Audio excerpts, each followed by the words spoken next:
시사 자키 정관용입니다.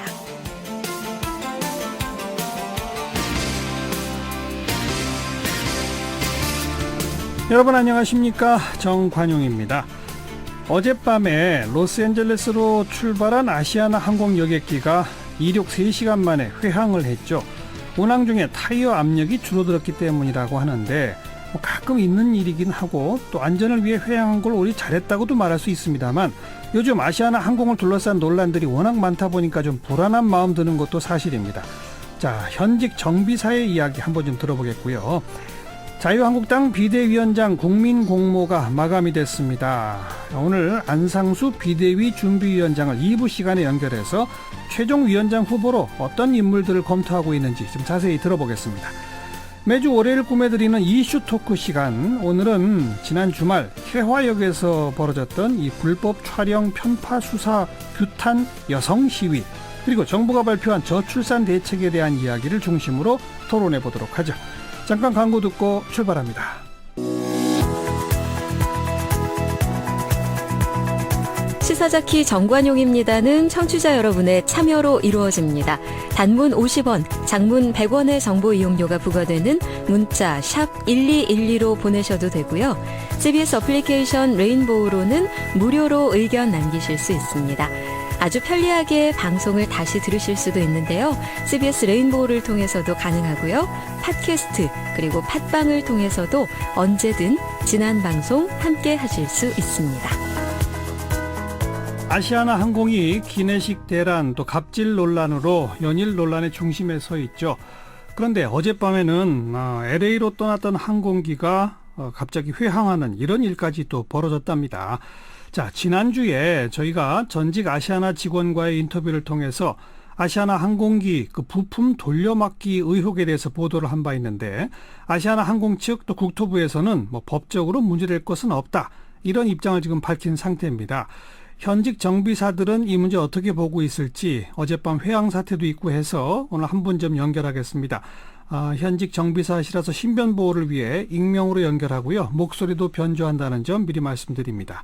자, 나와 계시죠? 네네. 우선 어젯밤에 LA로 떠났던 비행기는 이 출발하기 전에는 타이어 압력이 멀쩡했는데 비행 중에 떨어졌다는 얘기입니까? 무슨 얘기입니까? 그게 그 항공기 시스템에는 타이어 압력에 대한 게 인디케이션 해주는 게 있습니다. 네.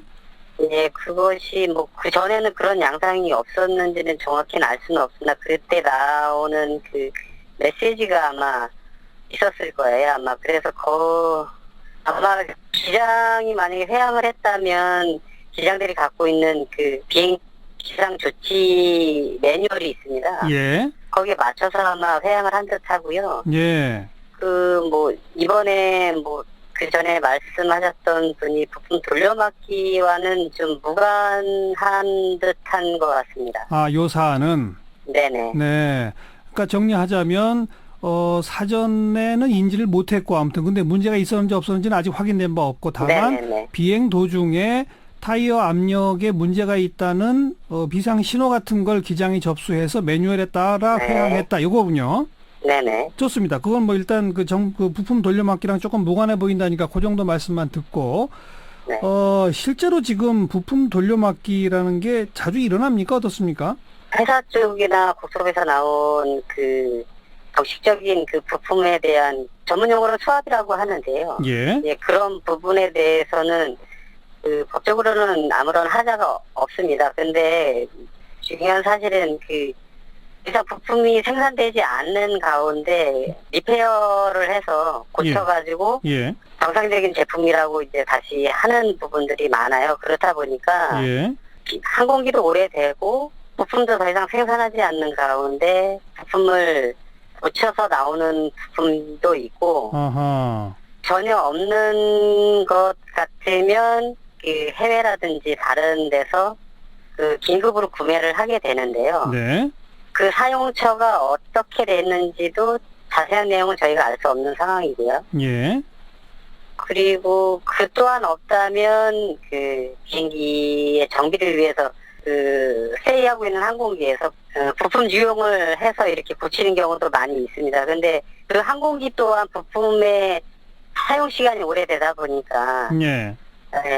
그런 것이 좀 막막 일어나고 있는 상황이긴 합니다.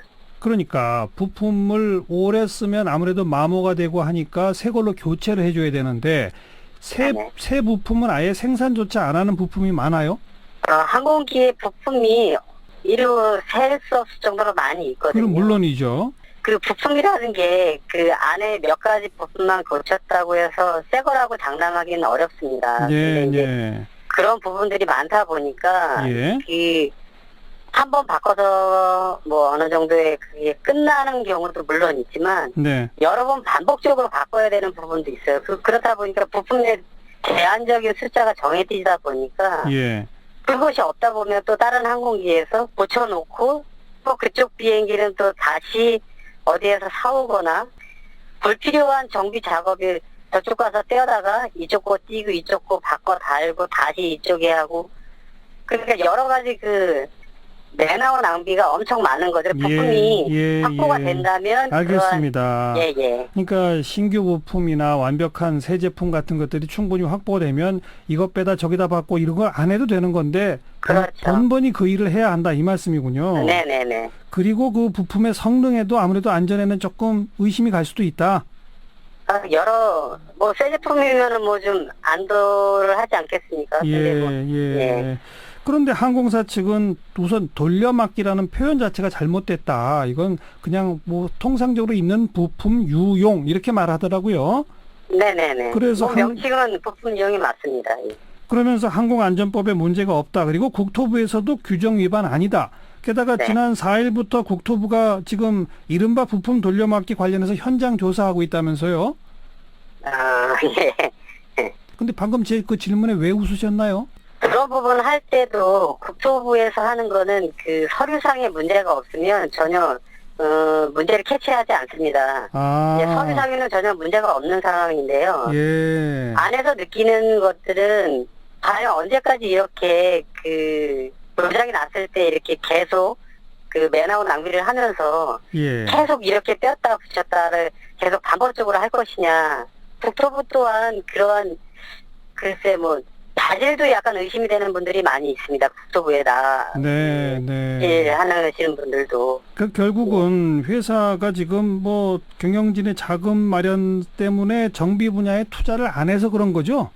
항상 이래로 한 번도 경영이 좋다라고 직원들에게 호도한 적은 별로 없습니다. 그리고 그러한 가운데 계속 긴급 경영 내지는 경영에 대한 축소 자금에 대한 축소를 하자 그래서 그런 부분이 계속 나왔고 예를 들면 긴축 경영을 한다고 해서 첫 번째 이면지를 써라라고 하는 첫 번째 지시가 내려왔거든요.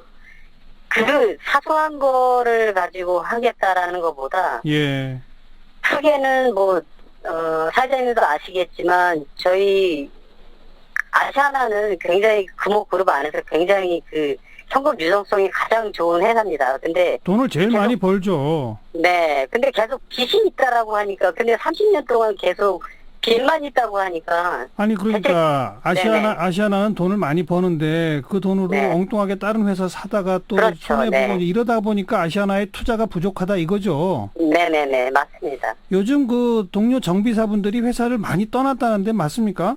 떠나고도 있고요. 많은 결심들을 하고 있습니다. 나가려고요? 네네. 그 핵심 이유가 뭐예요? 우선은 저희가 2014년에 취업 규칙 변경을 하면서 임금 피크제라는 것을 시행을 하고 이렇게 정년 이걸 했는데요.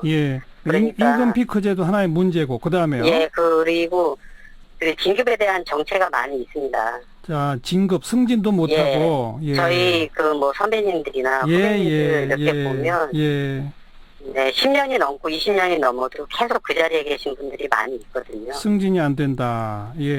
근데 아시아나 항공 측에서는 국토부가 권고하는 기준은 항공기 항대당 정비사가 12명인데 우리는 현재 17명 수준이다. 인력 부족 문제는 없다. 이렇게 얘기하네요. 맞습니까? 숫자상으로 계산하면 어떻게 보면 맞을 수도 있는데요. 정비를 하신다는 분들은 대부분 10년 이상 돼야 어느 정도 정비에 대해서 이게 좀 확신이 쓸 수 있거든요. 근데 그만큼의 노력을 하는 시간에 현재는 지금 인턴 직원들을 많이 뽑고 있습니다. 그 과거는 정규직으로만 뽑았는데 아하. 지금 인턴으로만 뽑고 그 인원을 맞춘다고 해서 그 인원이 그 온전한 수인지 아니, 그러니까 온전하면 정비 인력도 인턴 직원을 뽑아서 이 대당 정비 인원수 채웠다고 한다 이 말입니까? 현재 그거는 알아보시면 예. 인원이 전체 분포도가 어떻게 되어 있는지는 뭐 좀 알아보시면 될 듯합니다. 알겠습니다. 지금 네네. 아시아나항공 뭐 전체적으로 직원분들이 이 박상구 회장에 대한 어떤 분노가 상당히 많으신데 뭘 요구하시는 건가요 앞으로? 우선은 대한통운 내지는 대우건설로 되게 비싸게 사고 현저하게 낮은 가격에 팔고 예. 그것을 사고 팔고 유지하는 가운데 계속 빚을 내서 그렇죠. 그것을 온전히 직원들에게 다 몫을 떠안긴 거죠. 예. 본인의 재산을 아니면 빚을 갖고 있는 걸 어떻게 배치할 생각은 안 하고 예. 계속 직원들에게 허리띠만 졸라매는데 마른 수건 짜는 것도 어느 정도죠. 예. 예. 그 안에 뭐 계속 글쎄요 뭐 내부 고객이라고 하면 직원들이 만여 명이 있습니다. 그러면 뭐 가정도 있고 양가 부모님도 있을 것이고 뭐 친척들도 있을 것이면 예. 내부 고객에 대한 만족이 이루어진다면 예. 아시아나가 더 뭐 좀 발전할 수도 있었는데도 불구하고 예. 내부 고객에 대한 어떤 만족도 내지는 그 처우는 전혀 고려치 않는 듯한 네. 이 밖에서만 보여지는 이미지에만 더 충실한 것 같은 뭐 직원의 한 사람으로서 그런 생각을 많이 합니다. 결국 그러니까 경영 일선에서 손 떼라 이 말씀인가요? 예. 네. 알겠습니다. 여기까지 말씀드릴게요. 고맙습니다. 예, 감사합니다. 네, 아시아나 현직 정비사 한 분의 목소리 들어봤습니다. 윤태곤의 뉴스 사이다.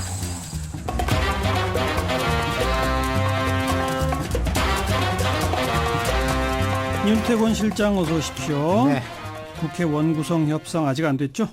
뭐 난항을 겪고 있다 이런 기사들이 많이 쏟아지고 있는데요. 저는 긍정적으로 보고 있어요. 될 거다? 예. 왜요? 우리 얼마 전만 해도 이 시간에 원구성 협상이 뭐 잘 되고 못 되고를 떠나가지고 시작도 못 하고 있다 그랬지 않습니까? 그랬죠.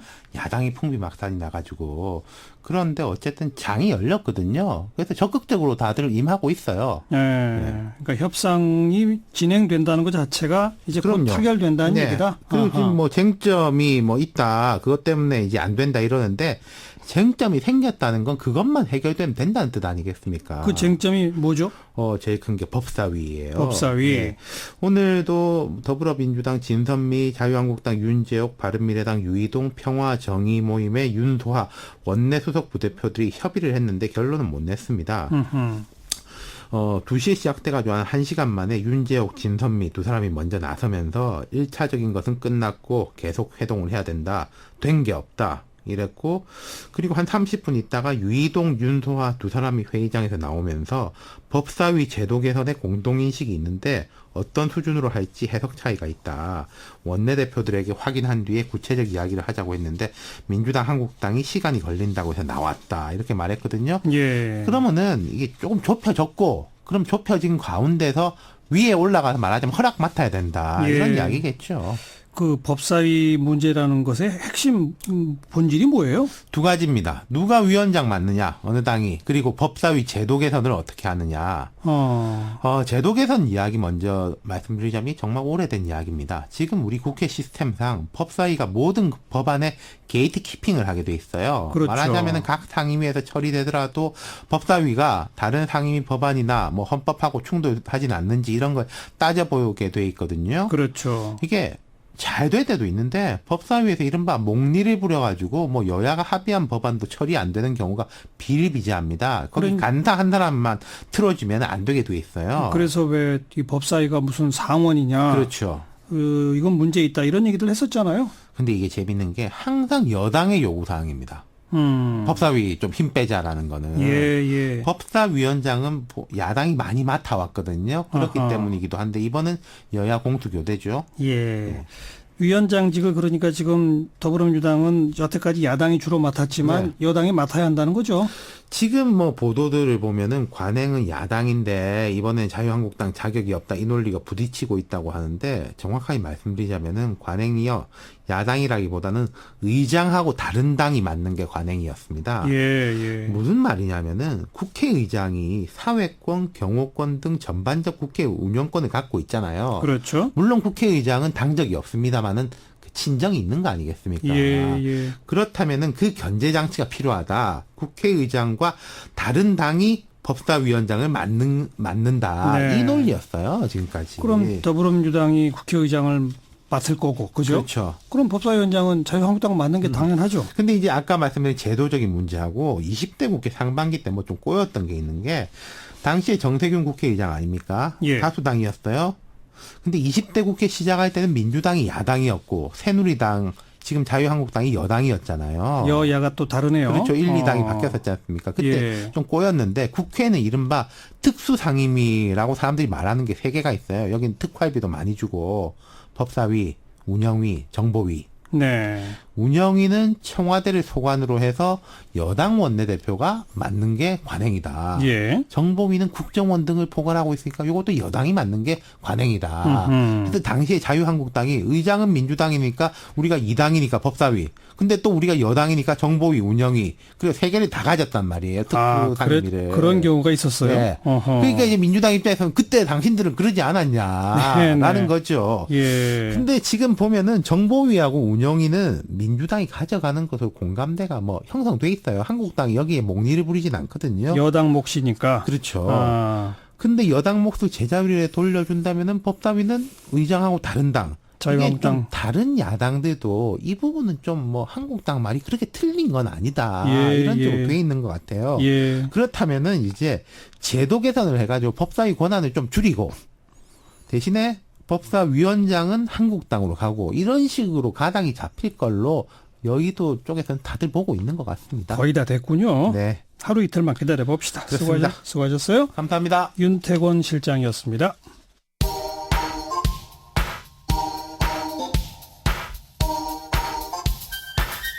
시사자키 정관용입니다. 여러분은 지금 CBS 라디오와 함께하고 계십니다. 저는 출근길 김현정의 뉴스쇼 김현정입니다. 오늘 하루 화제가 된 여러분이 많이 검색해본 뜬 뉴스들 정리하는 시간이죠. 프레시안의 이명선 기자 어서 오세요. 안녕하세요. 자, 어제 오늘 사이에 조현병이 계속 검색되고 있네요. 그렇습니다. 뭐 특히 경찰관이 희생을 당해서 더 지금 관심사죠? 네, 경북 영양군의 한 가정집에서 발생한 사건인데요. 김모경이가 어제 신고를 받고 현장에 출동했다가 조현병 환자 A씨가 휘두른 흉기에 목이 찔려 사망했습니다. 네. 김모경이와 함께 있던 오모경이도 부상을 입은 것으로 알려졌습니다. A씨는 2011년 말다툼 끝에 환경미화원을 폭행해 처벌을 받은 바 있는데요. 최근 들어 조현병을 앓으면서 수차례 난동을 일으켰다고 합니다. 네. 그런가 하면 오늘 또 조현병 관련 사건이 불거졌습니다. 광주에 있는 병원 폐쇄병동에서 조현병 환자 B씨가 달아났다가 18시간 만에 경찰에 붙잡힌 건데요. B씨는 병원 관리자들이 출입문을 잠시 열어놓은 사이 사복을 입고 병원 밖으로 빠져나간 것으로 알려졌습니다. B씨 또한 2011년 병원에서 다른 환자를 폭행해 숨지게 한 혐의로 징역 3년을 선고받고 치료 감호를 받다 지난해 9월 광주병원으로 이송된 것으로 알려졌습니다. 뭐 이렇게 조현병 환자에 의한 사건 사고가 연이어 발생하니까 일반 국민들은 또 조현병이야 뭐 이런 네. 반응이잖아요. 망상이나 환청 같은 증상을 겪는 정신질환으로 알려져 있는데 전두엽에 문제가 있어서 분노 조절에 특히 어려움이 있다고 합니다. 그러면서 타인을 공격하는 일이 최근 자주 발생하고 있는 건데요. 하지만 조현병 환자 모두가 반사회적 행동을 일삼고 폭력을 행사하는 건 아닙니다. 신경정신의학회는 연간 발생하는 강력범죄가 약 20만 건에 이르는데 1000건의 살인 또는 살인미수 사건이 발생하고 있지만 우리 뇌리에 깊숙이 박혀 있는 것은 강남역 살인사건이나 방배역 초등생 인질사건과 같은 극히 일부에 해당하는 조현병 환자에 의한 범죄라고 지적했습니다. 네. 이어 강력범죄 중 조현병 환자에 의한 범죄율은 0.04%며 치료와 관리를 받고 있는 정신질환자의 범죄 가능성은 일반인의 강력 범죄 가능성보다 현저하게 낮아서 거의 없다고 볼 수 있는 수준이라는 말도 덧붙였습니다. 매번 이런 내용을 방송에 드립니다만은 참 자꾸 오해의 소리가 생겨서 그렇습니다. 안타까워요. 그런 문제는. 네.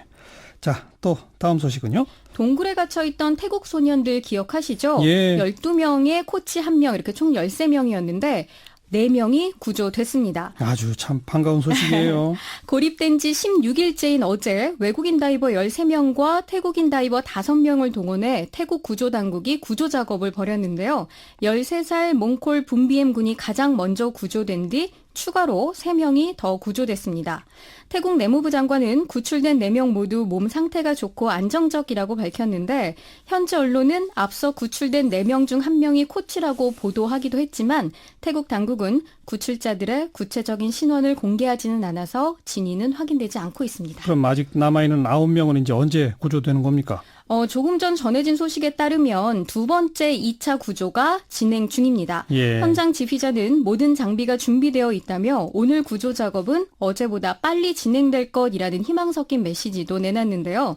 전문가들은 구조 작업 시 가장 신경 써야 할 문제로 산소 공급을 꼽고 있습니다.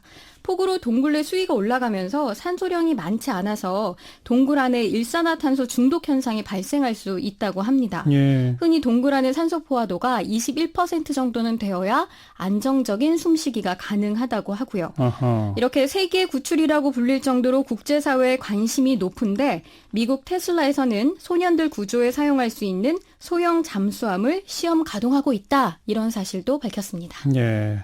너도 나도 자원봉사 차원으로 여기로 다들 달려가신 그 전문가들도 참 고맙고 그렇습니다. 빨리 9명 무사히 구출됐으면 좋겠습니다. 또 다음 소식은요? 여왕 불개미 인천항에서 발견됐다는 소식이 있었는데요. 그렇죠. 일개미 수십 마리가 또 나와서 문제입니다. 예. 주말 동안 전문가들과 환경부 관계자들이 여왕 붉은 불개미가 발견된 인천항을 조사한 결과 70마리 정도의 일개미를 더 찾았다고 합니다. 이로써 7월에 발견된 붉은 불개미는 최초 발견 지점에서 나온 여왕개미 1마리, 또 애벌레 16마리, 일개미 639마리에다가 최초 발견 지점에서 80m 정도 떨어진 곳에서 나온 일개미 120마리까지 총 776마리입니다. 네. 어떤 언론은 뭐 붉은 불개미의 침공 이런 제목도 썼더라고요. 네, 사실 물리면 쇼크가 발생되고 호흡마비가 있기 때문에 살인개미라고 불려서요. 현장에서 느끼는 공포감은 좀 있는 것으로 알려져 있습니다. 예, 예. 하지만 정부는 이 최초 발견 지점 근처에 번식 가능한 수개미와 공주개미가 발견되지 않은 것으로 봐서 확산 가능성은 높지 않은 것으로 보고 있는데 여왕개미가 번식 가능한 수개미와 공주개미를 낳으려면 최소 6개월에서 1년 가까이 걸린다고 합니다. 아하. 그러니까 올해 봄에 유입된 붉은 불개미가 결혼 비행까지 성공해서 퍼질 가능성은 낮다는 거죠. 하지만 정확한 판단을 위해서 발견지 인근 주변 지역에 대한 추가 정밀 조사를 계속 실시한다고 밝혔습니다. 이것도 개미의 생태에 대해서 새로운 공부를 하게 되네요. 네. 그렇죠. 개미는 여왕개미만 알을 낳을 수 있죠. 그렇습니다. 그런데 그 여왕개미가 번식 가능해지려면 최소 6개월에서 12개월이 걸린다. 그만큼 성장해야 가능하다는 거니까요. 일단은 지레 겁먹을 필요는 또 없을 것 같습니다. 그렇지만 더 좀 찾아봐야죠. 혹시라도 네. 모르니까. 네, 수고하셨어요. 감사합니다.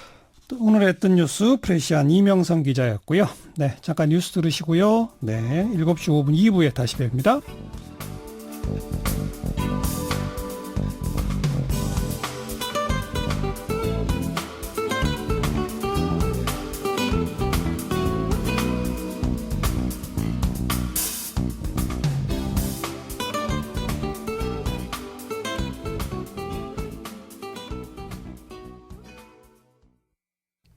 CBS 1분 기상조 교통정보입니다. 퇴근길 우산이 필요한 곳이 있는데요. 현재 장마전선 영향으로 중부와 영남 지역 곳곳에서 장맛비가 내리고 있습니다.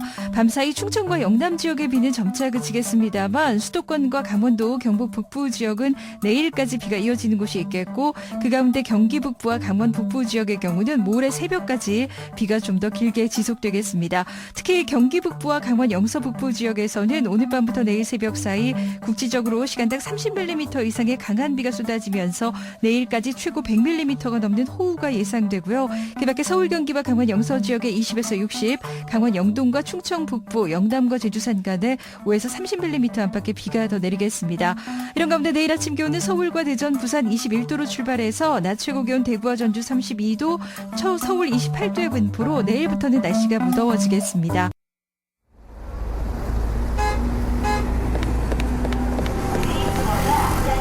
퇴근길에 만나는 알찬 뉴스 정보, 한림국제대학원대학교 정관용 교수가 진행하는 시사자키 정관용입니다.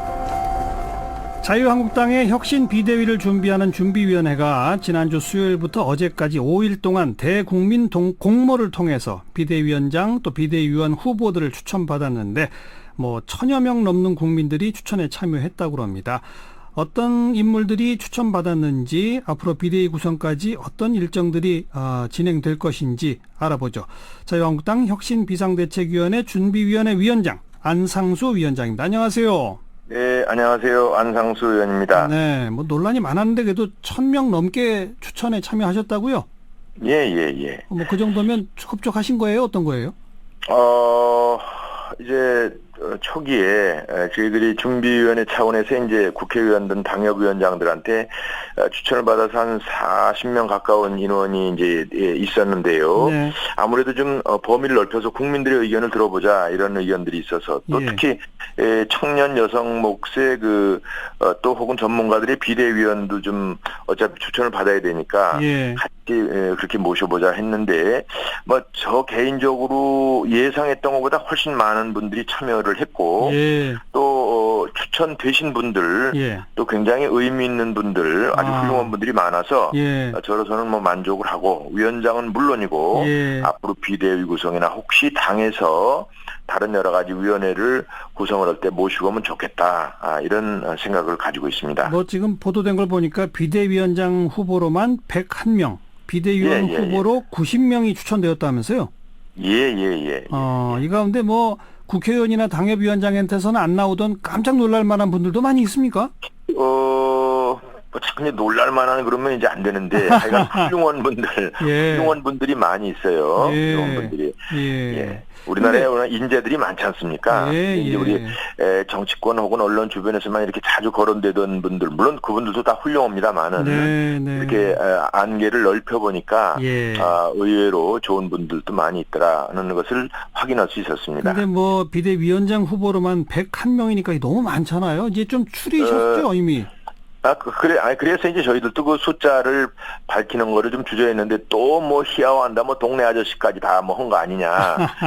이럴까봐 그랬는데, 아닌 게 아니라 장난스러워 한 사람들은 이제 다 빼고요. 빼고, 나름대로 유의미하다 생각하는 분들인데, 일단은 그렇다 하더라도 저희들이 다 모실 수는 없으니까, 좀 내일 수요일 아침 9시에 있는 준비위원회에서, 이제 보고를, 준비위원회 이제 우리 실무진들이 그걸 다 분류해가지고 보고를 해달라 그랬고, 내일 상당 부분이 축약이 될 겁니다. 그 가운데 안상수 준비위원장이 보시기에도 정말 이분은 훌륭하신 분이다, 꼭 모시고 싶다 하는 분들이 여럿 계십니까? 그렇죠. 이런 분들이 하면은 잘 하겠다. 특히 우리 지금 당의 현실에서 그동안에 좀 일부 투영된 대로 계파 다툼도 있고 또 너무 이제 안주하는 그런 경향도 없지 않았는데 이런 부분들을 혁신적으로 끌고 나가다. 그러나 이제 통합을 기반으로 해서 하고 또 그러면서 우리가 걱정하는 그 경제 문제에도 어떤 능력과 상징성이 있는 분들도 같이 있어서 그런 분들 이렇게 잘 우리가 여러 가지 논의 과정을 거쳐야 되는데 내일 이제 우리 준비위원회가 있고 목요일 날 4시로 정해져 있는 의원총회가 있습니다. 거기서 쭉 이렇게 의원님들의 의원들의 어떤 견해를 쭉 알겠습니다. 들어가지고 예. 잘 대입해서 하면은 예. 좋은 후보가 추출될 수 있다. 저는 그렇게 전망합니다. 근데 정작 추천받고 또 축약시켜가지고 아주 훌륭하다라고 해놨는데 본인은 싫다고 그럴 수 있잖아요. 그거는 그런 부분은 이제 저희들이 이제 축약된 분들에 한해서는 직간접적으로 타진을 하죠. 네, 네. 또 이제 추천된 분들이 다 중간에 있기 때문에 그분들을 통해서 예. 혹시 이렇게 저희들이 옹립을 하게 되면은 잘 해주시겠느냐 그런 거를 당연히 사전에 이제 저희들이 확인을 하고요. 다만 그 동안에는 이제 언론에 조금 이렇게 미리 나가셨던 분들이 그러게요. 보도됐던 분들이 이제 저희들이 정식으로 결정을 해서 협의를 시작한 것이 아니라 예. 좀 이렇게 약간 흘려져 가지고 또 예. 추측성 보도가 이렇게 됐는데 예. 언론에서 확인한 내용이 이제 거절이라더라 이렇게 된 것이고 저희들이 정식으로 제안해서 거절하신 분들은 아직은 없는데 사실은 정식으로 제안을 지금 시작을 안 한 겁니다. 근데 그러기 위해서 데이터베이스를 확보를 한 거죠. 예. 그러니까 지금 논리적으로 따지면 안상수 위원장께서 준비위원회를 책임지고 계시고 준비위원들 사이에서 추천받은 사람들을 몇 사람 정도로 줄여가는 과정에서 예. 준비위원장이나 위원들이 그분들한테 실제 의사가 이제 타진하고 뭐 이런 과정이 앞으로 기다리는 거 아니겠습니까? 그렇습니다. 그런데 그렇습니다. 이미 예. 김성태 대표 권한대행은 이국정 교수를 만났어요. 그건 잘못된 거 아닌가요, 그러면? 잘된 일은 아닌데 그것은 조금 이제 약간 오해가 될 부분이 이 이국정 교수가 김성태 의원의 지역구 주민입니다. 아하. 그래서 평소에 좀 알고 지내는데 예. 아마 준비위원회 출범하기 전에 본인도 뭐 답답했던지 아마 서로 한번 만나서 예. 얘기나 해보자 이랬던 것이 그러니까 거의 20여일 전에 약속한 게 이제 만날 날짜가 금요일로 돼 있었던 것 같아요. 지난 금요일. 아하. 그래서 이제 나온 김에 뭐 이러저런 얘기를 했던 건데 아마 이 교수가 뭐 재미로 생각했던지 그거를 언론에 흘려서 그런데 단둘이 만났다는데 예. 저는 만나는 걸 알지도 못했고 예. 또 사후적으로 이제 설명을 해서 했습니다만 우리 김 대표가 저한테 그냥 전권을 주겠다. 예. 그래서 아주 중립적으로 운영을 해달라 이렇게 예. 공개적으로 주문하고 있어서 예. 그런 일은 없는데 약간 해프닝성으로 또 그렇게 알겠습니다. 그래서 그동안 또 거론됐던 분들 가운데 뭐 도올 김용옥 선생, 최장집 교수, 유시민 전 장관, 소위 좀 약간 진보 진영의 인사들까지 다 거론됐었는데 혹시 이런 분들도 지금 추천된 명단에 포함되어 있습니까? 죄송합니다만은 그렇지가 않고요. 네. 그분들한테 정말 혹시 저희들이 신뢰가 됐다면 다시 한번 이 자리를 빌어서 예. 유감을 표하고 예, 이제 예. 그것은 어떻게 됐냐면 우리가 그야말로 스펙트럼을 넓혀보자. 예. 우리가 괜히 우물 안에서 우리끼리만 누가 좋으니 나쁘니 할 게 아니라 예. 광범위하게 인재를 잘 찾아서 모셔보자 하는 취지에서 예. 그렇다면 이런 분은 어떠냐 저런 분은 어떠냐 이렇게 해가지고 하는 과정 중에 예. 뭐 이제 특별한 분들이니까 그분들이 특별하잖아요. 예, 예. 특별한 분들이니까 아마 잠깐 준비위원들이 이제 어떻게 친원 기자들하고 대화하는 과정에서 아이디어 차원에 나온 흘려진 얘기고. 건데 아이디어 차원에서 그렇습니다. 근데 이제 아무튼 공식 그 추천된 명단에는 전혀 없다 이런 분들은. 아마 그럴 겁니다. 제가 그것도 예단해서 말씀드릴 수는 없지만 지금은 아마 그렇게 추천되지는 않을 것 같아요. 지금 안상수 위원장께서도 그러면 그 추천된 101명 명단을 하나도 안 보셨어요? 왜? 일별했죠. 다 보셨죠? 일별했죠. 예. 거기 좀 그 눈에 띄는 몇 분 이름 좀 거론하실 분 없어요? 그러면 또 난리 나죠. 그래, 죄송합니다만. 예, 알겠습니다. 예. 자, 그런데 지금 목요일 날 의원총회가 예정돼 있지 않습니까? 예. 그 의원총회에서 그런데 아예 이건 첫 단추부터 잘못 끼워졌으니 김성태 대표 권한대행부터 사퇴하고 원내대표 사퇴하고 무슨 비대위 준비위원회 이거 구성도 아예 새로 시작해야 한다라는 주장이 나올 걸로 예상됩니다. 맞죠? 예. 만약 그렇게 되면 어떻게 되는 겁니까? 우리가 민주정당이니까 예. 그런 건전한 어떤 제안은 얼마든지 좋고, 예. 다만, 제가 여러 가지로 파악해 본 결과는 그분들이 다수는 아니에요. 예. 언론에서 그분들을 멘트를 자꾸, 연결해서 보도가 돼서 그렇지, 예. 다수는 아니기 때문에, 의견이 다를 때는 천상 이제 다수의 의견이 어떤 것이냐를 확인해야 되기 때문에, 표결로. 만약에 필요하다면 목요일 날, 예. 그런 부분도 뜻을 모아서 알겠습니다. 어떤 게 좋겠느냐 이렇게 예. 확인할 겁니다. 예. 그냥 아마 준비된 일정대로 갈 가능성이 훨씬 크다고 일단 보시는 거죠. 예, 그렇습니다. 네, 그렇게 되면 준비위원회 구성의 데드라인은 17일 전국위원회 추인 맞습니까? 그렇습니다. 17일 11시에 예. 국회 의원회관 대강당에서 예. 회의를 하도록 이미 공지가 됐습니다. 예, 그 비대위원회의 권한은 언제 결정됩니까? 그것도 목요일 날 의원총회에서 논의를 해가지고 예. 어떤 좁혀진 내용으로 예. 우리 비대위원장 추천되는 분들한테 전달이 될 겁니다. 알겠습니다. 여기까지 예. 말씀 듣고 함께 아이, 감사합니다. 고맙습니다. 자유한국당 혁신비상대책위원회 준비위원장 안상수 위원장이었습니다.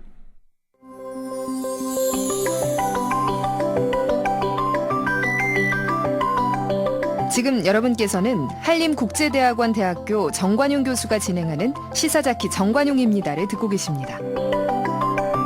고혈압 약에서 발암 물질이 검출됐다는 소식 지금 깜짝 놀란 분들 많으시죠.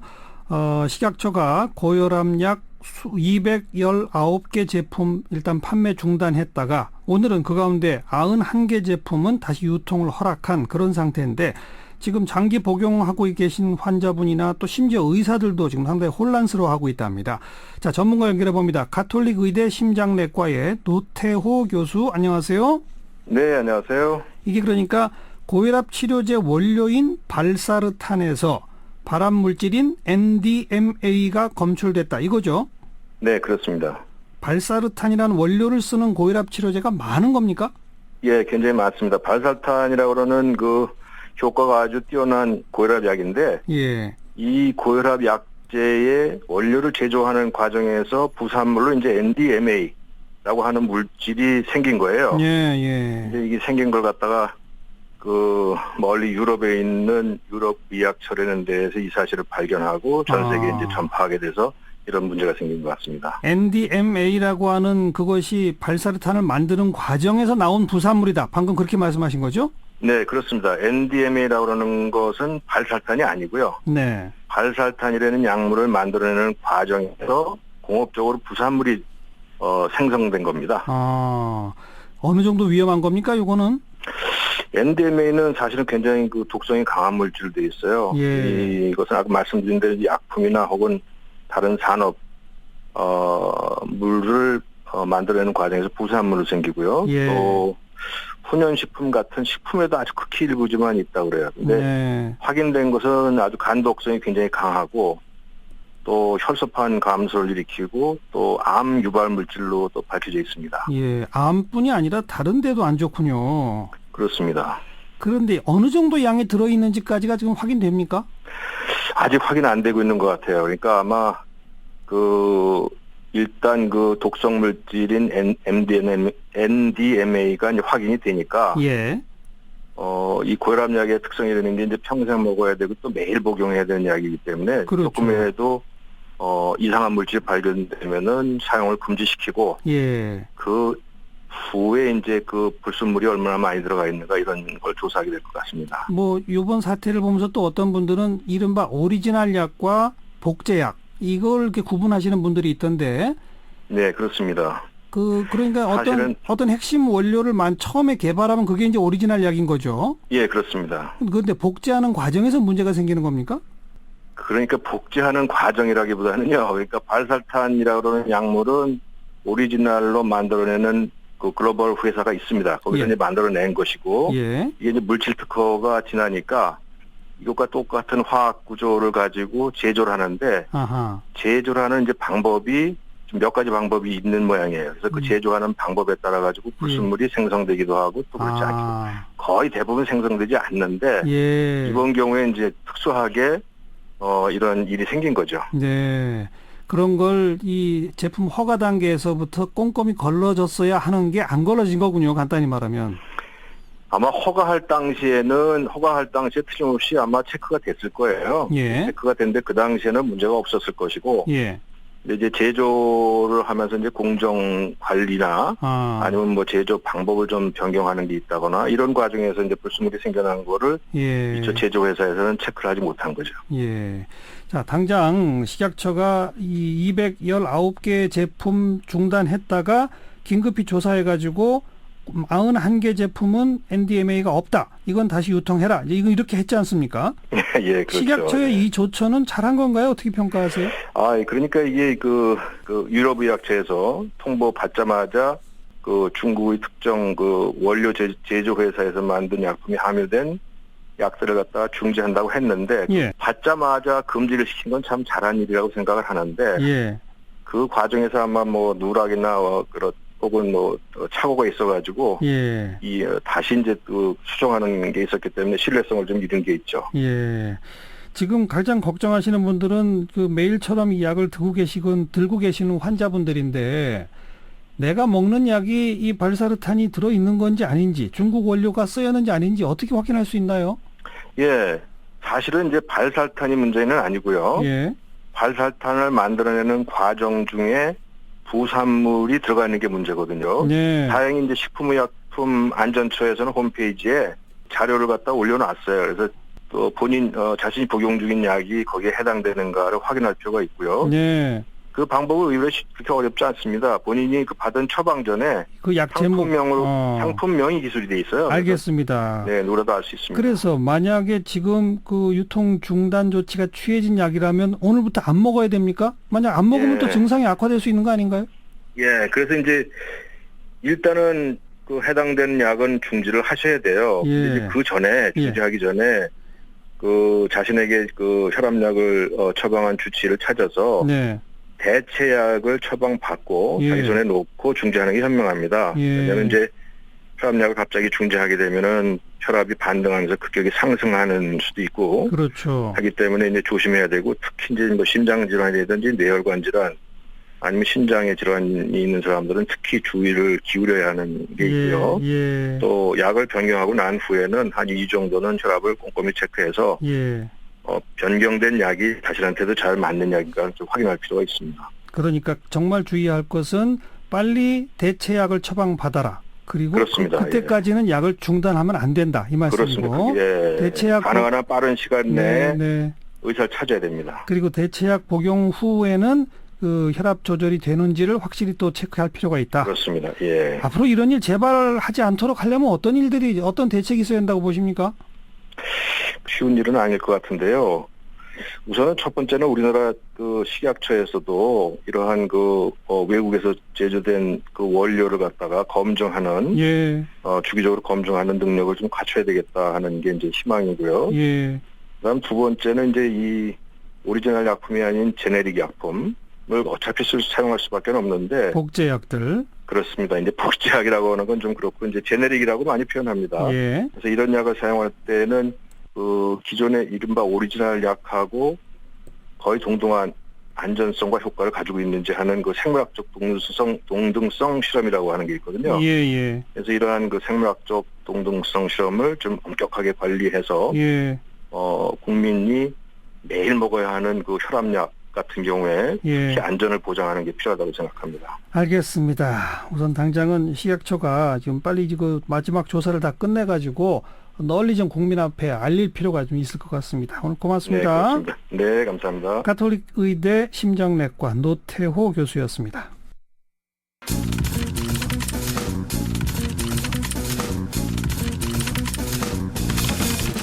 김민아의 시사 위키.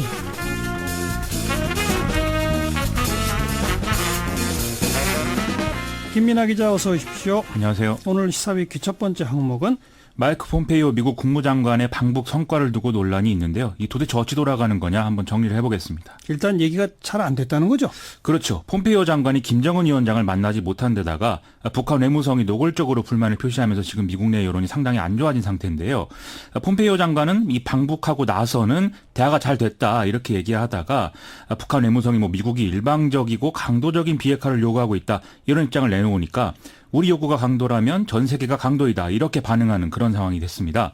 또 폼페이오 장관은 한미일 외교장관 회담에서 최대의 압박을 유지하기로 했다 이렇게 얘기했는데 그동안 최대의 압박은 좀 자제하던 표현이었는데 이번에 다시 나온 거죠. 그때 뭐 북한 들어가기 전부터 좀 좋지 않은 신호가 계속 나오긴 했죠. 미국 국방정보국이 북한이 우라늄 농축 시설을 대형화했고 또 가동 중이다 이런 내용의 보고서를 공개하면서 북한이 미국을 속이고 있는 거 아니냐 이런 미국 의구심들이 좀 확대가 됐었습니다. 그런 상황에서 이제 방북이 이루어진 거라서 획기적인 성과를 기대하기는 애초에 좀 어렵지 않았나 이런 생각이 듭니다. 그렇다고 또 판이 완전히 깨진 것도 아닌 것 같고. 그렇죠. 북측이 김정은 위원장의 친서를 트럼프 대통령에 전해달라고 했다라는 게 이제 일종의 안전장치 아니냐 이렇게 볼 수 있는 부분이고요. 고위급 회담 수준에서 일이 안 풀리면 다시 정상들이 나서서 좀 매듭을 풀어주는 이런 이벤트도 기대해 볼 수 있는 거 아니냐 이런 부분도 있는 것 같습니다. 11월 미국 중간선거 일정이 있다는 걸 고려하면 7월 말 아니면 늦어도 9월 전에는 이런 이벤트가 좀 있어야 하지 않겠나 이런 분석입니다. 근데 뭐 종전선언이 쟁점 가운데 하나가 또 떠오르고 있다면서요? 북한이 자신들이 비핵화에 나선 어떤 반대 급부격으로 이 종전선언이 필요하다는 취지의 언급을 이번에 하면서 다시 이제 재조명이 되고 있는데요. 예. 종전선언은 필연적으로 평화협정 등의 이 평화체제 구축 논의로 이어질 수밖에 없는 거 아니겠습니까? 그렇죠. 즉 비가역적 비핵화를 요구하려면 이에 걸맞는 비가역적 조치를 해야 된다. 이런 얘기를 북한이 하고 있다는 것이죠. 종전선언 얘기는 벌써 남북 정상회담에서도 나온 바가 있고 우리도 당사자잖아요. 그렇죠. 14선언과 판문점 선언에 이 3자 또는 4자 종전선언이 언급이 돼 있듯이 이런 부분이 있기 때문에 우리가 나서서 종전선언을 고리로 해서 좀 중재를 서야 되는 거 아니냐 이런 역할론들이 제기가 되고 있습니다. 네. 자, 시사위키 두 번째 항목은요. 문재인 대통령의 신남방 정책을 본격화하면서 인도에 갔는데요. 이 뉴스의 좀 맥락을 짚어보겠습니다. 문재인 대통령은 국빈 방문 이틀째인데요. 인도 외교장관을 접견하고 한국과 인도의 관계를 주변 4대 강국 수준으로 격상시키겠다. 이렇게 얘기를 했고요. 또 인도는 신남방 정책의 핵심 대상국이니까 특별 전략적 동반자 관계를 더 내실화하겠다. 이런 얘기도 한 상황입니다. 그 지금 표현하신 신남방 정책이라는 게 뭐예요? 미국, 일본, 중국의 정치 경제적 의존으로부터 좀 벗어나자 이런 취지로 이번 정부가 추진하는 어떤 다변화 전략이 신북방 정책 그리고 신남방 정책인데요. 이 중에 신남방 정책은 시장 잠재력이 큰 인도와 아세안 국가들과의 관계를 개선해서 경제적 실리를 취하자는 데 핵심입니다. 네. 인도는 중국 다음으로 인구도 많고 요새 경제 성장률도 높고 그렇죠? 그렇습니다. 내부적으로는 뭐 사회적 불평등의 어떤 모순 이런 것이 여전히 심각하긴 한데 경제력은 아시아 내에서도 2등이다 이런 평가가 나올 정도인데요. 예. 여기는 또 정치적 측면도 같이 봐야 될 필요가 있습니다. 지금 인도하고 중국은 국경 분쟁 등으로 불편한 사이거든요. 그러다 보니까 이제 다른 국가들이 이제 인도에 러브콜을 많이 보내는데 예를 들면 2016년에 일본이 이제 인도 태평양 구상을 발표를 한 바 있고 여기에 트럼프 행정부가 호응하고 있는 것도 이런 맥락으로 볼 수가 있죠. 이런 상황을 같이 봐야 이 신남방 정책을 좀 총체적으로 이해할 수 있는 상황입니다. 네. 그리고 인도의 삼성전자 휴대폰 공장이 준공식을 한다면서요? 그렇습니다. 거기에 문 대통령이 인도 총리랑 같이 간다고요? 이 뉴델리 인근의 노이다라는 지역인데요. 여기 이제 삼성전자가 1997년부터 진출을 해 있는 상황입니다. 이 지난해 6월부터 8천억을 투입해서 공장 부지를 2배로 확장을 하는 안을 추진하고 있는데 이 고용 창출 효과가 상당하겠죠. 그러다 보니까 양국 경제 협력의 상징과 같은 곳으로 지금 인식이 되고 있습니다. 그리고 여기서 이재용 삼성전자 부회장을 문재인 대통령이 만나느냐 안 만나느냐? 그렇죠. 그게 이제 상당한 관심사인데요. 이 공장 준공식이니까 당연히 이제 이재용 부회장이 삼성전자의 총수 자격으로 나오겠죠.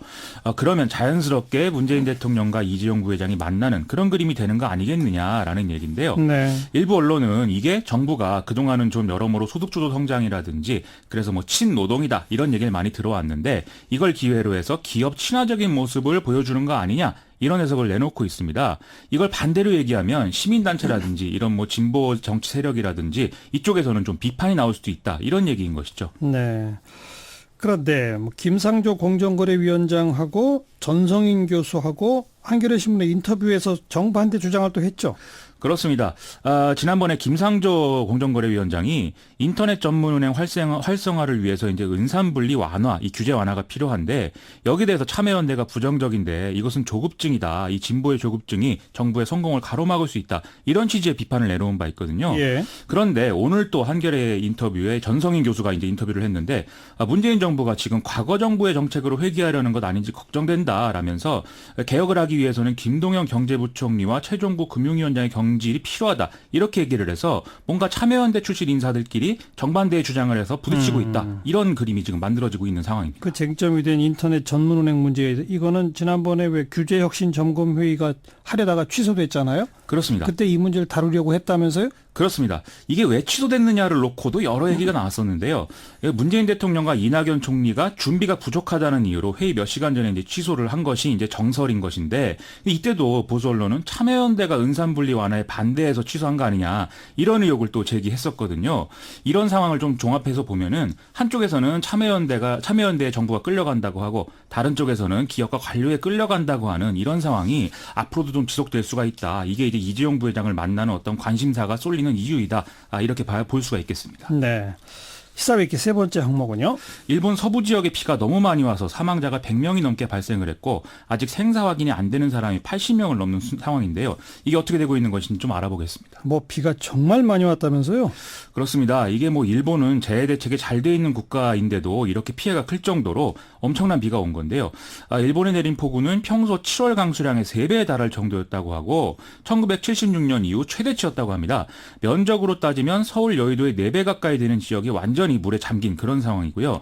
어제 밤까지 내린 강수량을 보면은 고치현이 이제 1687mm로 최고를 기록했는데, 이게 이 1m 60cm 정도 되는 성인 여성의 키만큼 내렸다. 이렇게 볼 수가 있지 않겠습니까? 1687mm면 그렇죠. 그렇습니다. 예.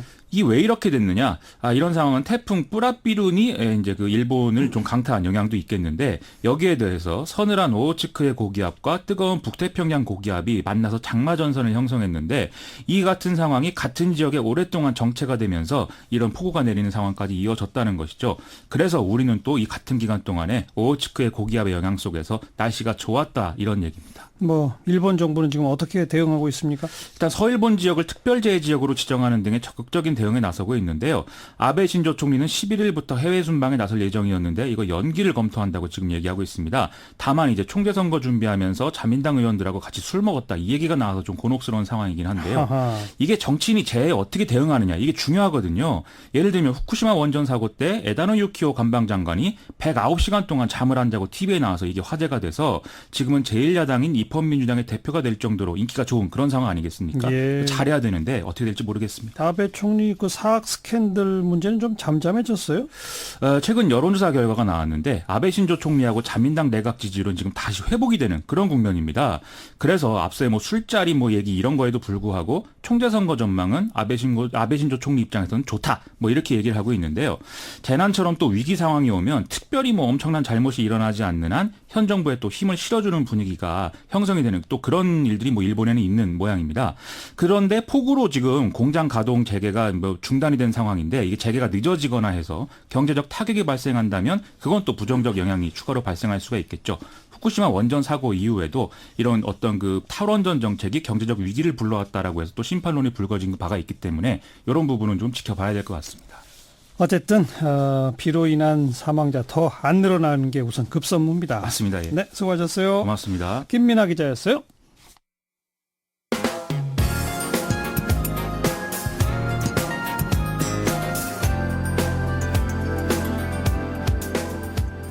친절하고 재미있는 시사풀이 CBS 라디오 시사자키 정관용입니다.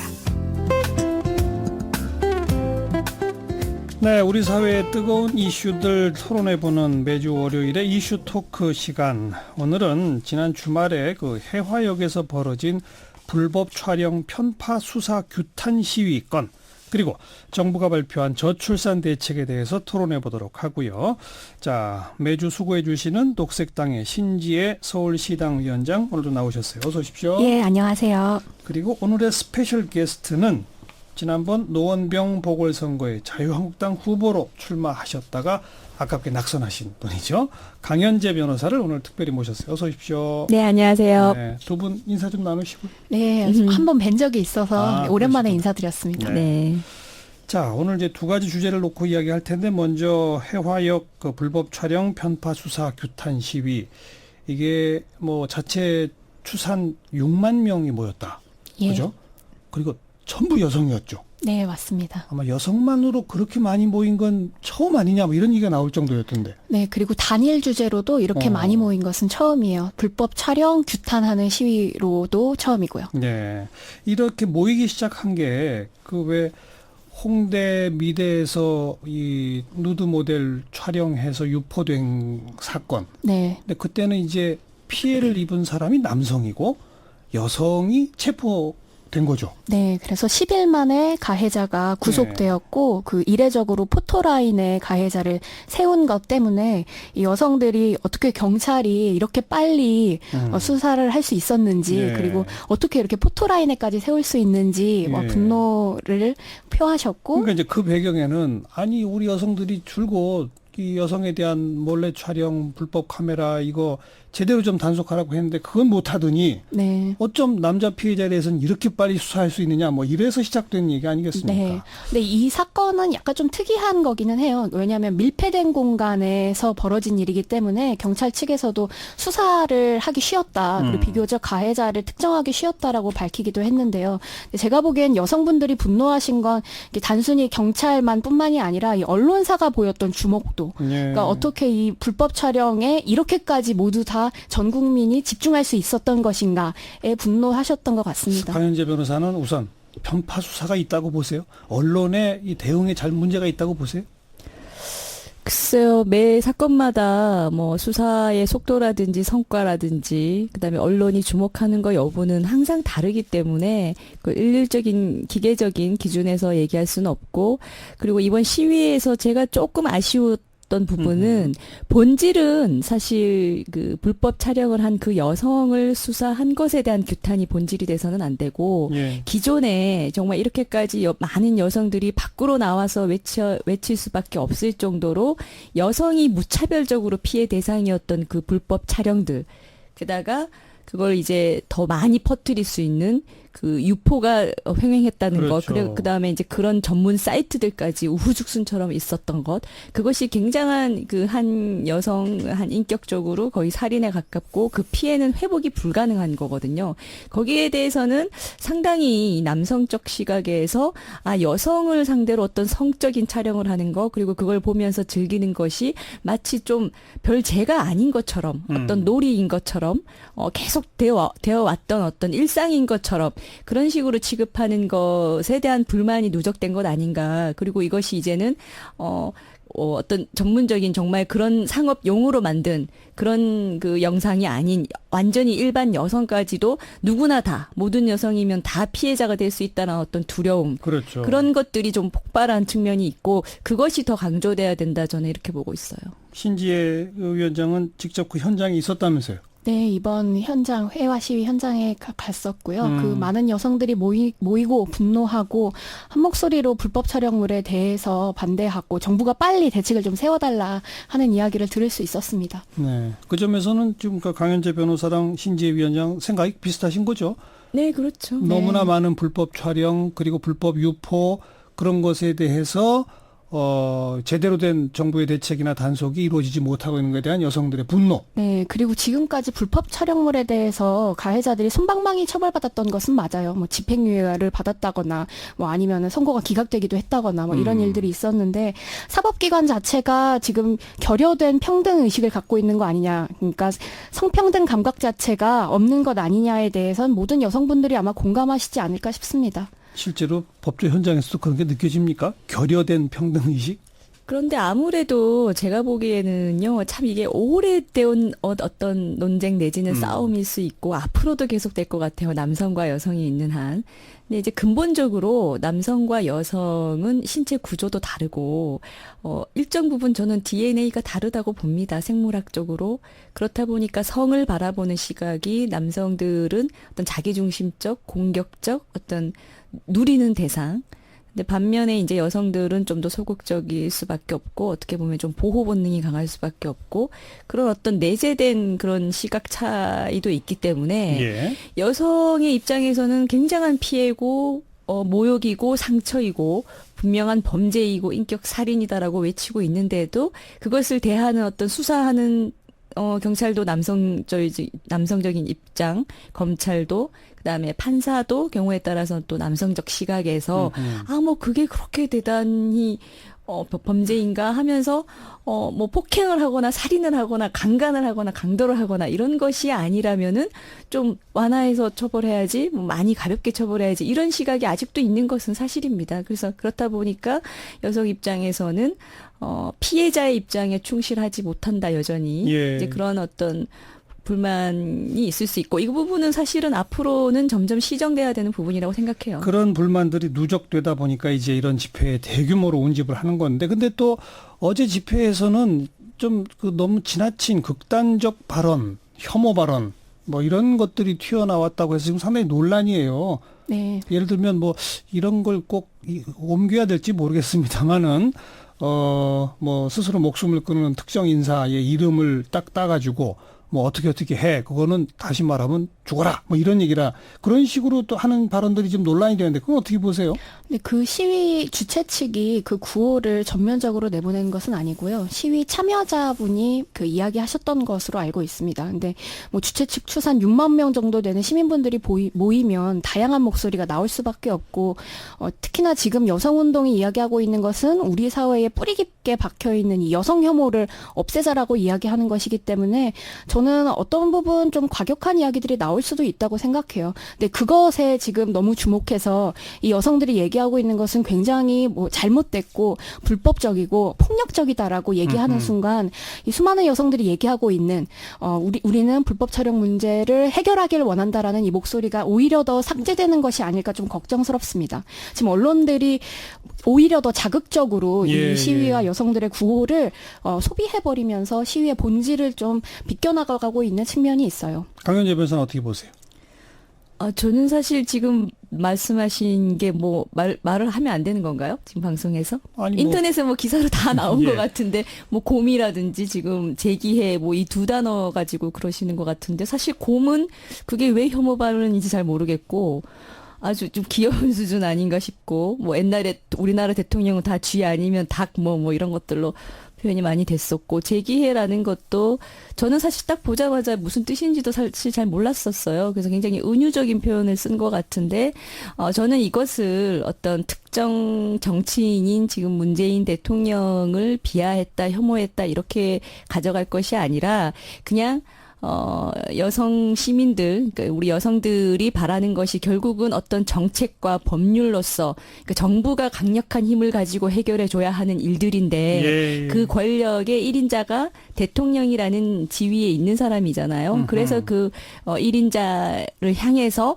빨리 해결해 달라라는 취지로 이해하면 되지, 뭐 특정 어떤 문재인 대통령 개인을 혐오했다 이렇게 보기는 좀 어려울 것 같습니다. 네. 그리고 이것을 언론이 좀 과잉되게 보도해서 집회의 본질을 좀 흐리는, 이거는 좀 문제가 있다, 이런 지적에도 좀 과민하게 반응하는 것 같고, 그 중심에는 어쨌든 문재인 대통령을 강력히 지지하는 층들이 이제 좀 그 부분에 대해서 싫어하고, 예, 그러면서 언론이 얘기하는 것 같은데, 그렇게 볼 일은 아닌 것 같아요. 좋습니다. 그러면 여성들이 느끼고 있는 그동안에 누적되어 온 그런 이 피해의식, 그리고 불만, 경찰과 정부 대책이 제대로 이루어지지 못하는 것에 대한 어떤 분노, 이런 것들이 터져 나왔는데, 이거는 앞으로도 장단기간 이어지겠죠. 그러니까 뭔가 진짜 정말 제대로 된 대책들이 좀 세워지고 그래야 되겠죠. 저는 이번에 참 어떻게 보면은 전환점을 꼭 삼아야 된다라고 생각하는 것이, 우리나라가 뭐 전 세계적으로도 그렇죠. 여성이 이제는 굉장히 교육도 동등하게 받고 일도 동등하게 하고 모든 사회적 책임을 동등하게 가지고, 게다가 뭐 임신, 출산, 육아 이 모든 것들에 대해서는 또 아직도 남성보다는 더 책임을 지는 그런 상황인데, 그렇다고 한다면 정말 동등한 입장에서 보호받고 존중돼야 되거든요. 그런데 여전히 이제 이 남성으로부터 여성에게 가해지는 폭력성, 이 폭력성이 형태만 변화됐지 계속 이어지고 있습니다. 사이버 폭력도 폭력성이거든요. 그리고 그 촬영하고 유포해서 한 여성의 삶을 망가뜨리는 거, 이것도 굉장히 잘못된 폭력성이고, 그다음에 실제 신체적인 폭력성 여전히 계속되고 있잖아요. 데이트 폭력, 가정 폭력, 뭐 묻지마 폭력, 살인, 이 대상이 다 주로 여성이란 말이죠. 왜냐하면 힘이 약하고 방어를 잘 못하기 때문에 이런 것들이 계속되어 오는 것에 대해서 이제는 그러면 더 이상 여성들이 참지 못하는 거거든요. 그래서 이것을 어쨌든 법률과 정책으로 그리고 강력한 처벌로 예방 대책 같은 걸로 좀 더 완벽해질 수 있도록 신경을 쓰고 그 실제 대책을 마련해 가는 그 전환점으로 삼아야 된다 이렇게 그렇죠. 생각합니다. 네. 그 이번에 정부가 불법 촬영물 관련한 대책을 내놓긴 했었는데요. 그 중에 가장 큰 것이 화장실 전면 검수 조사였습니다. 네. 근데 이게 모두 상식적인 사람들이 이해하기로는 화장실을 아무리 전면적으로 검수한다 그래도 그게 얼마나 될 것이며 얼마나 오랫동안 지속될 것인가에 대해서는 궁금증을 물음을 제기할 수밖에 없다는 것이죠. 그래서 저는 지금 정부가 내놓는 안이 좀 더 구체적이어야 된다고 생각하고 핵심을 꿰뚫어야 된다고 생각합니다. 근데 그 핵심은 온라인 유통망을 잡는 거예요. 예. 지금 온라인에서 퍼뜨리고 있는 이 불법 촬영물 문제를 어떻게 단속하고 삭제시킬 것인지, 해외 사이트가 어렵다면 국내 P2P 사이트라도 어떻게 단속할 것인지에 대한 그 안이 나와야 되는데, 정부는 계속해서 그걸 단속하면은 우리나라의 P2P 사이트들 다 망할 거다, 뭐 이런 답변을 내놓는단 말이에요. 그러면은 여성들은 사실 더 분노스러울 수밖에 없는 것이고, 특히나 이번에 페미니스트 대통령임을 자임한 문재인 대통령님께 보내는 어떠한 그 기대가 컸으니까 더 분노하게 되는 것이겠죠. 예. 자, 아무튼 근데 이제 일부 또 특히 또 좀 젊은 남성층들 사이의 반응은 뭐 실제로 지금 오히려 여성들이 대접받고 있고 남성들이 더 고통을 받고 있는데 무슨 자기들이 피해자라고 하느냐, 뭐 이런 식의 반응을 보이는 그런 또 일부 반응들이 있지 않습니까? 또 그런 반응을 보이는 사람들일수록 여성 집회에서 나온 일부 특정한 몇몇 발언을 문제 삼아가지고 저런 사람들은 저래서 안 된다, 뭐 이런 식으로 하는 경우들도 많단 말이에요. 네, 그래서 저는 그 남성과 여성의 문제는 자꾸 서로가 서로에게 책임을 전가한다든지 내가 불행한데 너는 왜 행복하려고 해, 이런 시각에서 보면은 끝도 없고 둘 다 행복해야 되죠. 물론이죠. 그래서 물론. 남성분이 부당하게 고통을 받는 게 있으면 그것도 시정돼야 되는 것이고. 알겠습니다. 자, 네. 이제 시간이 별로 없는데 제가 오늘 예고한 게 그 저출산 대책 이야기도 조금 하긴 해야 되거든요. 일단 총평 한마디씩 들어볼까요? 우리 신지혜 위원장 어떻게 생각하세요? 저는 이번에 문재인 정부가 저출산 대책을 이번에 패러다임 전환을 하겠다라고 선언하기도 하셨어요. 예. 그래서 좀 기대가 컸는데 기대한 만큼 아쉽습니다. 그동안 이전 정부들이 내놓았던 정책과 크게 달라진 것이 없다라는 제일 큰 면에서 아쉬움은 뭐예요? 저출산을 어떻게 바라봐야 할 것인가에 대한 맥락도 이전과는 똑같다. 이전과 달라진 것이 거의 없다. 그래서 지금 저출산 대책은 큰 장기적 대책이 필요해요. 단순히 청년들에게 집 몇 채 뭐 더 지어준다, 뭐 청년들이 아이를 낳으면은 뭐 근로시간을 단축시켜주겠다, 이런 걸로는 택도 없고요.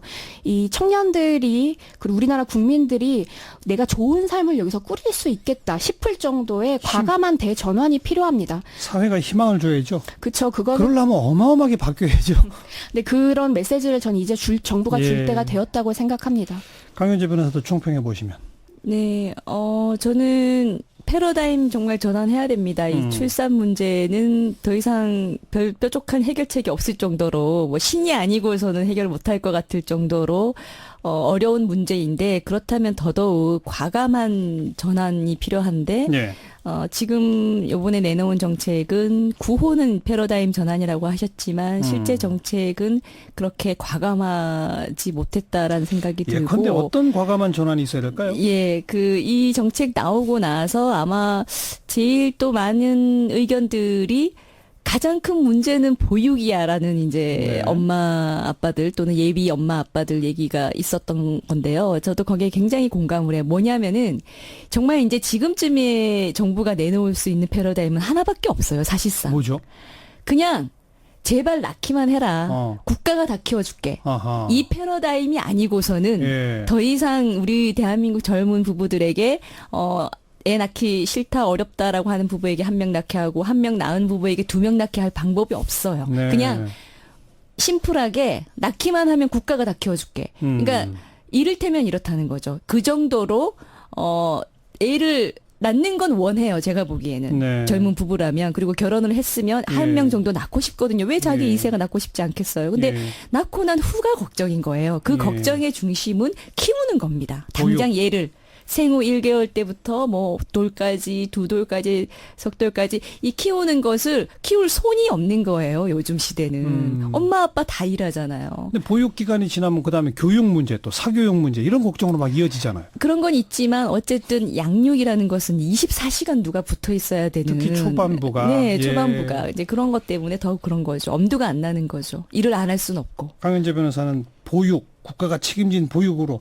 확실하게 좀 뭔가 보여줘야 된다. 네. 어떻게 생각하세요? 근데 저는 이게 근본적인 문제가 내가 아이를 기르기 힘들겠다뿐만이 아니라 내가 내 몸 하나 건사할 수 있을까라는 공포심 때문이라고 저는 생각해요. 예. 내가 할머니가 될 때까지 건강하고 그 무리 없이 살 수 있을 것인가, 행복하게 살 수 있을 것인가. 근데 지금 한국 사회가 보여주는 지표들은 너무 암울하거든요. 지금 자살률 세계 1위, 노인 빈곤율 세계 1위 이런 상태에서는 청년들이 자기 삶도 내 몸 하나 건사하기 어렵겠다라는 생각이 들 수밖에 없어요. 네. 근데 저는 저출산 대책이 다른 것에 있다고 생각하지 않고요. 전월세 상한제, 네. 계약갱신 청구권 이런 것에 있다고 봅니다. 그러니까 지금 청년들은 계속해서 2년마다 4년마다 자기 집 하나 없이 계속 민달팽이처럼 다른 곳으로 이사를 가는 삶을 살고 있는데 여기에서부터 안정망을 찾을 수가 없다는 거죠. 그러니까 저는 이 출산율도요. 출산율이 적은 것이 과연 얼마나 문제인가 여기에 집중해야 된다고 생각해요. 출산율은 목표가 아닙니다. 출산율은 우리 사회가 어느 상태인가를 보여주는 지표라고 생각해요. 네. 이 지표를 높이기 위해서 노력하는 것이 아니라 우리 사회가 지금 과연 모든 국민이 행복한 삶을 살 수 있는가, 행복한 삶을 살기 위해서는 어떤 것이 필요한가, 이것부터 찬찬히 들여다보면 자연스럽게 출산율이 올라가는 것이죠. 근데 지금 한국만큼 출산율이 낮은 것을 재앙이라고 취급하는 나라가 없어요. 해외 같은 경우만 보더라도 뭐 출산율을 그냥 단순히 현상으로만 주목합니다. 아니 물론 현상인데 예. 전 세계에서 너무 유례 없을 정도로 급속도로 떨어지니까 우리가 재앙이라고 부르는 거 아닐까요? 아니 근데 그 한국뿐만이 아니라 지금 전 세계적으로 출산율이 낮아지는 것은 그 현상이에요.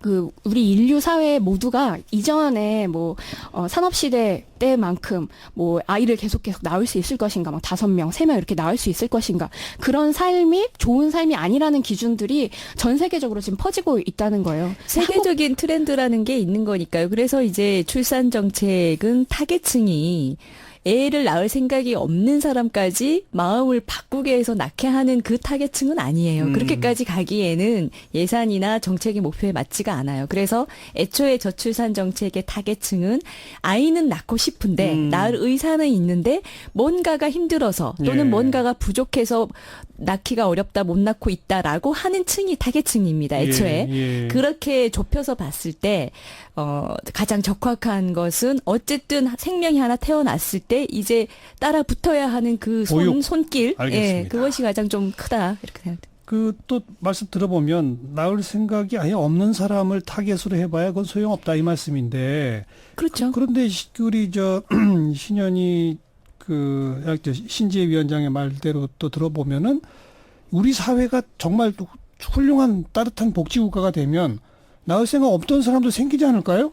그럼요. 그건 당연한 것이죠. 네. 근데 지금 저출산에만 주목하다 보니까 거의 청년들에게 아이를 낳으라고 요구하는 수준이에요. 그렇죠. 그러니까 1.1명에서 지금 떨어지는 것, 그러니까 출산율 1명에서 떨어지는 것을 가장 두려워하고 있는 것이거든요. 예. 근데 그걸 청년들에게 지금 애를 낳아라라고 해봤자 청년들은 와닿지가 않는 거죠.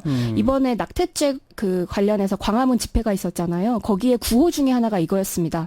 덮어놓고 낳다 보면 내 인생은 폭망한다. 그러니까 이런 인식들이 만연한 가운데 정부가 그냥 집 몇 채를 몇 년간 빌려주겠다 신혼부부에게 이런 것이 얼마만큼 가다울까 전혀 실효성 있게 알겠습니다. 와닿지 않는다는 것이죠. 그러니까 가까운 정책이냐 좀 더 장기적으로 보는 정책이냐 그렇죠. 그 차이인 거죠. 예. 그런데 아무튼 오늘 두 분의 목소리에는 사실 정부가 이 정부뿐 아니라 과거 정부부터 수백조의 돈을 쏟아 부었는데 출산율이 안 오른 거거든요. 네. 조금 더 획기적이고 과감할 필요가 있다는 건 두 분 다 공감하시네요. 어떤 의미로 보면은 강현재 변호사는 직접 아이를 키우는 보육 문제에 대한 조금 더 획기적인 그런 걸 요구하신 거고. 믿고 맡길 수 있는. 네. 그리고 우리 신지혜 위원장은 어디 보자면 이른바 복지정책 전반에 있어서 조금 더 획기적인 네. 그런 걸 해놓지 않으면 안 될 것이다. 네, 뭐 예컨대 스웨덴 알겠습니다. 같은 경우에는 시간이 없어서. 예. 네. 오늘 여기까지 두 분의 토론 지켜봤습니다. 녹색당의 신지혜 서울시당 위원장 그리고 오늘 스페셜 게스트 강연재 변호사 두 분 수고하셨습니다. 네, 감사합니다. 네, 감사합니다.